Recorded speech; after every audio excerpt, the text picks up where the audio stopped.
여러분, 여기 그림 한 점이 있습니다. 그리고 여기 한 종교가 있죠. 전혀 다른 시대, 다른 나라에서 태어난 이 둘 사이에 과연 어떤 비밀이 숨어 있을까요?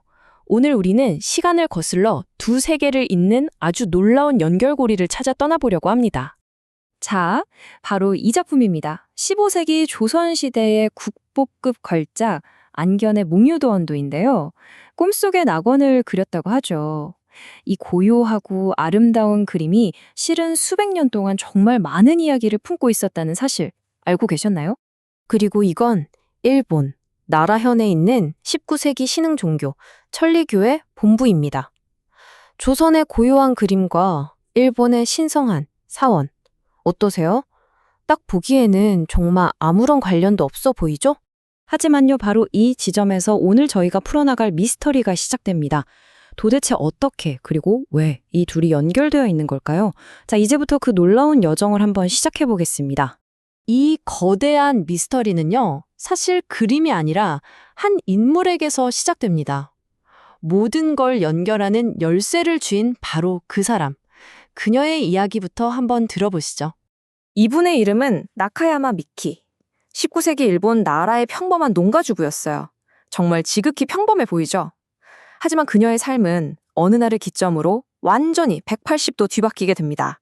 자, 그녀의 생애를 쭉 보면 1838년, 이 해가 정말 결정적이었다는 걸 알 수 있어요. 그녀 나이 40살이 되던 바로 그 해에 정말 상상도 못할 일이 일어나거든요. 그 당시 아들이 다리를 심하게 앓고 있었나 봐요. 그래서 병을 낫게 하려고 주술사를 불렀는데 원래 영매 역할을 하기로 했던 사람이 갑자기 못 오게 된 겁니다. 그래서 미키가 어쩔 수 없이 그 자리를 대신하게 된 거죠. 바로 그 순간 모든 것이 시작됩니다. 그런데 갑자기 미키의 입에서 이런 말이 터져 나온 겁니다. 나는 근원의 신, 나는 모든 인류를 구원하기 위해 하늘에서 내려왔노라. 미키를 신의 사당으로 삼고 싶다. 이건 미키 본인의 의지가 아니었어요. 바로 이 순간이 새로운 믿음, 천리교가 탄생하는 순간이었습니다. 여기서 신의 사당이라는 개념이 정말 중요해요. 일본어로는 트키노 야시로라고 하는데요. 이게 무슨 뜻이냐면 그녀의 몸이 더는 한 개인의 것이 아니고 지상에서 신의 뜻을 전하는 신성한 그릇, 그러니까 통로가 되었다는 의미입니다. 이 사건 하나로 나카야마 미키는 평범한 주부에서 예언자로 완전히 다시 태어난 거죠. 자, 그럼 신의 사당이 된 그녀의 삶은 과연 어떻게 바뀌었을까요? 예언자로서의 길이 순탄하지만은 않았겠죠. 그녀의 개인적인 이야기 속으로 조금 더 깊이 들어가 보겠습니다. 신의 계시를 받았다고 해서 그녀의 삶이 갑자기 평탄해진 건 아니었어요. 오히려 그 반대였죠. 수많은 고난과 시련의 연속이었습니다. 이 연표를 한번 보세요. 계시를 받은 후에 가르침을 전파하고 중요한 경전을 쓰기 시작하죠. 하지만 동시에 정부의 탄압도 시작됩니다. 정말 쉴 틈 없이 역동적인 삶이었던 거죠. 그녀가 겪은 모든 일, 모든 행동의 중심에는 바로 이 계시가 있었습니다. 나는 근원의 신, 미키를 신의 사당으로 삼고 싶다. 이 신성한 부름이 그녀의 삶 전체를 이끌었고 거대한 종교 운동의 단단한 기반이 된 겁니다. 자, 그럼 여기서 잠깐 시야를 좀 더 넓혀볼 필요가 있어요. 나카야마 미키라는 한 개인이 이런 일을 겪을 때 과연 세상은 어떤 모습이었을까요? 그 시대적 배경을 한번 살펴보겠습니다. 나카야마 미키의 계시가 그냥 어느 날 갑자기 뚝 떨어진 건 아니었어요. 당시 19세기 중반 동아시아는요, 정말 거대한 사회적, 정치적 격변의 한가운데 있었습니다. 낡은 질서가 무너지고 새로운 생각들이 막 싹트던 그런 시대였죠. 여기서 정말 흥미로운 지점이 나옵니다. 비슷한 시기에 바로 이웃나라, 조선에서도 비슷한 움직임이 있었다는 거예요. 일본에서 천리교가 등장하고 약 20년 뒤에 조선에서는 최재우가 동학을 창시하거든요. 물론 하나는 불교, 하나는 유교라는 다른 문화적 배경에서 나왔지만 둘 다 혼란스러운 시대에 고통받는 사람들에게 새로운 구원의 길을 보여주고 기존 질서에 도전했다는 점에서 정말 놀라울 정도로 닮아있지 않나요? 그러니까 낡은 봉건제도는 무너지고 농촌 사람들은 먹고 살기 힘들어지고 서양 세력은 밀려오고 이런 불안과 변화의 바람이 천리교 같은 새로운 운동이 뿌리내리고 자라날 수 있는 말 그대로 자양분이 된 겁니다. 사람들은 낡은 세상의 틈나구누 속에서 새로운 희망을 간절히 찾고 있었던 거죠. 하지만 이렇게 혼란의 시대에 태어난 새로운 믿음이 순탄하게만 흘러갔을 리가 없겠죠. 당연히 수많은 도전과 논란에 직면할 수밖에 없었습니다.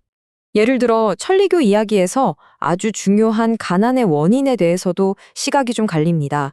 공식적으로는 가난한 사람들을 돕느라 모든 걸 내어주었기 때문이다라고 설명해요. 아주 이타적인 모습이죠. 하지만 일부 학자들은 기록을 근거로 아들의 사업 실패가 재정난의 진짜 원인이었을 수 있다는 다른 분석을 내놓기도 합니다. 어느 쪽이 사실인지는 단정하기 어렵죠. 당시 정부는 왜 이 새로운 종교를 그렇게 탄압했을까요? 몇 가지 이유가 있습니다. 우선 병이 나도 의사를 찾지 말고 기도로 고치라는 가르침이 공중보건에 위협이 된다고 봤고요.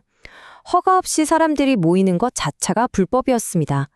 그리고 무엇보다 기존의 불교나 신토, 나아가 국가 권위에 대한 도전으로 본 거죠.